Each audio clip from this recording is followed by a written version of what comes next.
សួស្តីអ្នកទាំងអស់គ្នានេះជាវីដេអូទី2របស់ខ្ញុំហើយក្នុងការចុះសកម្មភាពសហគមន៍ឥឡូវនេះគឺជាការចាប់ផ្ដើមចេញពីសាកលវិទ្យាល័យទៅកាន់សាលាបឋមសិក្សា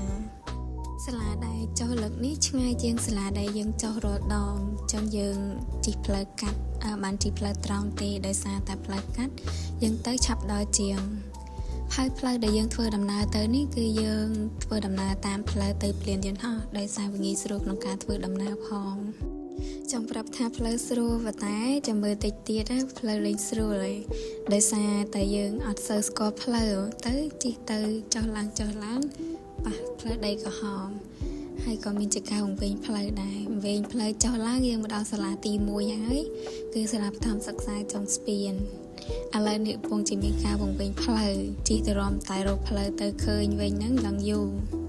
ឥឡូវនេះមកដល់ហើយសាលាបឋមសិក្សាពោធិ៍រីងដែលស្ថិតនៅក្នុងស្រុកជីក្រែងពេលមកដល់លោកគ្រូអ្នកគ្រូគាត់ចេញមកទទួលពួកយើងបន្ទាប់មកពួកខ្ញុំក៏ចាប់ផ្ដើមសកម្មភាពអំណានដែលរៀបចំជាមួយនឹងក្មេងៗនៅសាលាបឋមសិក្សានឹងផ្ទាល់តែម្ដងហើយនេះគឺជាទស្សនវិជ្ជានៅសាលាបឋមសិក្សានឹងសកម្មភាពអំណានយើងរៀបចំចាំងពីថ្នាក់ទី1រហូតដល់ថ្នាក់ទី6នៅគ្រប់សកម្មភាពចុះសហគមន៍គឺមិនសូវជាមានការខុសប្លែកគ្នាប៉ុន្មានទេពីវីដេអូមុនដូចគ្នាអញ្ចឹងក្រុមការងារបណ្ណាល័យទៅគឺយើងមានជាសៀវភៅរឿងនិទានសម្រាប់កុមារហើយក៏មានជារូបគំនូរសម្រាប់ឲ្យក្មេងៗគាត់ផាត់បន្ទាប់ពីអានសៀវភៅដែរទុកជាការលើកទឹកចិត្តបន្ទាប់ពីពួកគាត់អានសៀវភៅហើយក៏មានជាកាដូលើកទឹកចិត្តសម្រាប់ពួកគាត់ផងដែរនៅពេលដែលអ្នកណាគេអានសៀវភៅហើយនឹងផាត់រូបបានស្អាតសម្រាប់សៀវភៅគឺជាប្រភេទសៀវភៅរឿងនិទានកុមារអញ្ចឹងជាប្រភេទសៀវភៅដែលមានអក្សរតិចនិងមានរូបភាពច្រើនអញ្ចឹងហើយធ្វើឲ្យកុមារគាត់ចូលចិត្តអានសៀវភៅហើយនឹងមើលរូបភាពនៅក្នុងសៀវភៅនឹង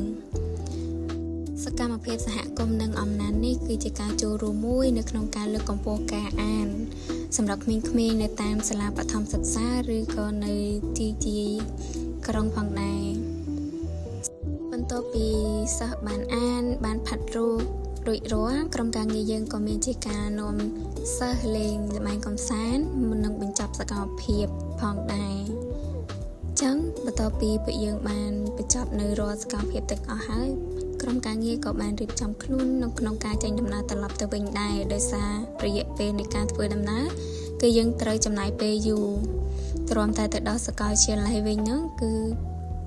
យប់បាត់ទៅហើយចឹងយើងស្រួលចេញដំណើរពីសាលាបឋមសិក្សាបន្ទាប់មកយើងក៏ត្រឡប់ទៅសាកលវិទ្យាល័យវិញមកដល់យប់បាត់ហើយអរគុណអ្នកទាំងអស់គ្នាដែលតាមដាន